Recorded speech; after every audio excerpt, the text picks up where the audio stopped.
عافية.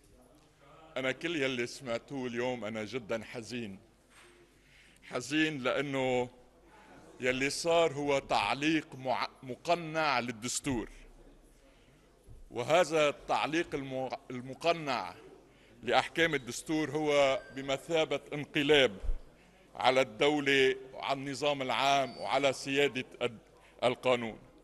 يلي صار اليوم هو مخالفة، وكلنا نهلل لمخالفات دستورية، وكل ما هناك كان من الضروري أن يأتي إلى المجلس النيابي وأن ينتخب رئيس للجمهورية. هذا هو الموضوع الأول والأهم. أما أن نذهب إلى اعتبار أن هناك مواقع أهم من موقع رئاسة الجمهورية فهو عدم الالتزام والامتثال إلى أحكام الدستور.